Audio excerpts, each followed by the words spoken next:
પશુપાલકોના હિતમાં તાવડિયાના ભગુભાઈ ચૌધરીએ દૂધસાગર ડેરીના ચેરમેન અશોક ચૌધરી સામે રણસિંગુ ફૂંક્યું। પશુપાલક હિત રક્ષક સમિતિના પાયાના કાર્યકર એવા ભગુભાઈ ચૌધરીએ દૂધસાગર ડેરીના ચેરમેન અશોક ચૌધરીને ઘરે ભેગા કરવા બાયો ચઢાવી। પૂર્વ ચેરમેન વિપુલ ચૌધરીને ઘરે ભેગા કર્યા હતા। એ જ રીતે અશોક ચૌધરીની તાનાશાહીઓ અને ભ્રષ્ટાચારો ખુલ્લા પાડીને ઘરે ભેગા કરવાનો હુંકાર કરવામાં આવ્યો। દૂધસાગર ડેરીના વહીવટીય બોર્ડમાં પશુપાલક પણ ઉમેદવારી કરી શકવાના ઠરાવનો વિરોધ કરવામાં આવતા અશોક ચૌધરીના વિરોધમાં આવવાની ફરજ પડી હોવાનું ભગુભાઈએ કહ્યું। સાથે સાથે ડેરીની સાધારણ સભામાં પશુપાલકો કે હિતરક્ષક સમિતિના સભ્યોને સ્થાન આપવાને બદલે ખૂણામાં ધકેલી દેવાની ઘટનાથી દુઃખી થયા હોવાનું પણ કહ્યું। જી હજુરિયાઓ રાખીને માનીતા કોન્ટ્રાક્ટરો પાસેથી કમિશનો ખાનાર અશોક ચૌધરી સામે ખુલ્લો વિરોધ નોંધાવ્યો હતો। રિપોર્ટર આશિષ પટેલ, મહેસાણા। પહેલો તો પરિચય આપું। ચૌધરી ભગવાનભાઈ કિશોરભાઈ, દૂધ ઉત્પાદક હિત રક્ષક સમિતિના એક સક્રિય કાર્યકર કે જેઓએ 2012-13ની અંદર સક્રિય ભૂમિકા ભજવી અને 5-7 વર્ષની અંદર વિપુલ ચૌધરીને જેલ ભેગા કરી અને એના પછી અશોક ચૌધરીનું શાસન લાવી અને અશોક ચૌધરીનું વિહારનાર હું પોતે ચૌધરી ભગવાનભાઈ કિશોરભાઈ અને એના પછી આજે અશોકભાઈનું બહુ ભારે પેલું એ થઈ ગયું છે અને એના કારણે હવે ચૂંટણીનો સમય આવ્યો એટલે મને એવું લાગ્યું કે આ લોકોની જોડેથી મારે એવું નીકળવું જોઈશે। મને લાગ્યું કે હવે ડેરીની અંદર બધું એકદમ ખરાબ તત્વ ચાલી રહ્યું છે અને એના કારણે હું હવે જાગીને બહાર આવ્યો અને બહાર આવીને મેં નક્કી કર્યું, મન બનાવી લીધું કે જો આ લોકો સત્તા ઉપર રહેતા હોય તો એક પશુપાલક કેમ સત્તા ના સંભાળી શકે। એના માટે મેં હુંકાર લગાવીને એમને નીકળ્યો એમના જોડેથી। મારા જોડે ચર્ચા ચર્ચી થઈ એમની કે ભાઈ તમે રોકાઈ દો, તમારે કોઈ નીકળવાની જરૂર નથી, તમે બેસો, તમે અમારા જોડે રહેશો તો અમને બહુ ફાયદો થશે। પણ મેં કીધું મારા ફાયદો મારા પશુપાલકો જ, બીજો કોઈ નહીં, ફક્ત ને ફક્ત પશુપાલકો માટે જ હું નીકળ્યો છું। અને અશોકભાઈને આ મીડિયા દ્વારા આજે હુંકાર કરીને બોલું છું કે આજે જે શરૂઆત કરી શ્રી ગણેશ પાર્ટ 2 આજથી ચાલુ થાય છે ભાઈ આપણા, અને અશોકભાઈને જે કરવું એ કર્યું।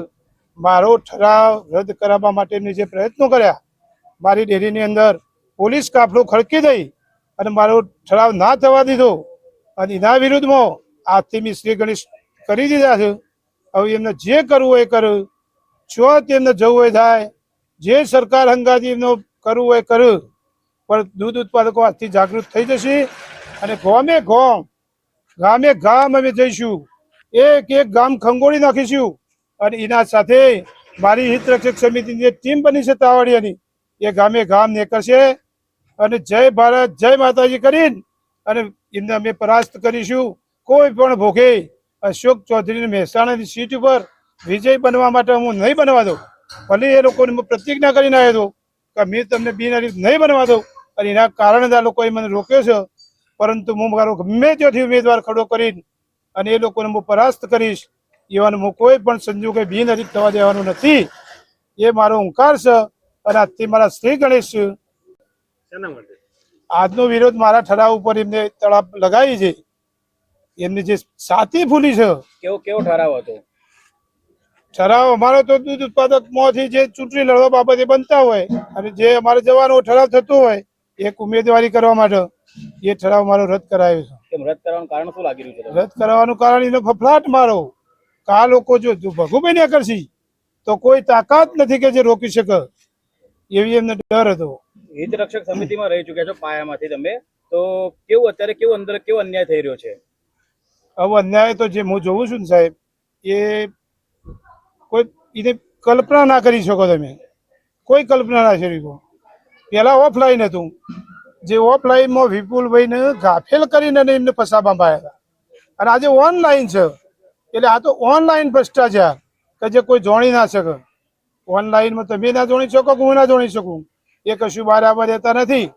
ઓનલાઈન તો કરીશું પણ સાથે સાથે નેગોશિએશન રાખ્યું છે। નેગોશિએશન જે જેનો કોન્ટ્રાક્ટ હોય એ લોકોને બોલાવવામાં આવે અને એ લોકોને બોલાવીને અને એના સાથે નેચા ભાવ કરવા અને પછી એમને ટેન્ડર પ્રક્રિયા આપી। એ ટેન્ડર પ્રક્રિયા આપ્યા પછી એમના પાસે જે ટેન્ડર જાય એના પાસે જે લોકોનો કમિશનો થતો હોય છે એ કમિશનો થાય છે અને એ હું સહન નહીં કરી શકતો. માટે મેં તો એમને કહી દીધું કે મારા કશું જોતું નથી. જો હું કહ્યું આ સુધી કોઈના જોડે એક પૈસો માગ્યો નથી. હું મારો 12 જાનવર પશુપાલન કરું છું અને પશુપાલનમાંથી મારું નિર્ભર કરું છું. મારે કોઈ રૂપિયાની જરૂર નથી. મારે માત્ર મારો જે ધન ગણો એ મારા પશુપાલકો અને પશુપાલકો માટે હું કોઈ પણ ભોગે રોપાવાનો નથી. અને એ જ મારી અપેક્ષા કે દરેક પશુપાલક મારા સાથે રહ્યો. ભારત માતા કી સાધારણ સભા હતી. સાધારણ સભાની અંદર હું બેઠો હતો. સ્ટેજ ઉપર અમારી સગવડ કરવામાં આવી હતી અને એમાં જે એક તો મને બહુ ખોટું લાગ્યું, મારા દૂધ ઉત્પાદક હિતરક્ષક સમિતિના જે સભ્યો હતા કે જે લોકો પશુપાલકો માટે જ કામ કરે છે એ લોકોની બેઠક વ્યવસ્થા મેં પહેલાથી કીધું હતું કે ભાઈ તમે અમે નજરઅંદાજ કરી અમને અમારી યોગ્ય જગ્યા તમે આપતા નથી.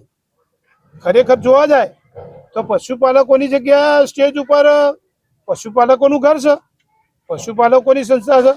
તો પશુપાલકો માટે જે એકદમ ભાવ વગર કે જે કોઈ સ્વાર્થ વગર નીકળેલા માણસો છે એ લોકોનું થોડું સન્માન જળવાવું જોવે. અમારા પછી અશોકભાઈ આવ્યા તો અશોકભાઈ ચેરમેન ડિરેક્ટર અને હું તો ફેડરેશનના ચેરમેને બની ગયા.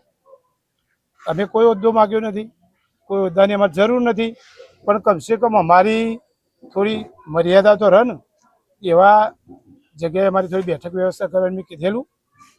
એ લોકોએ અમને ખૂણામાં ગાલ્યા.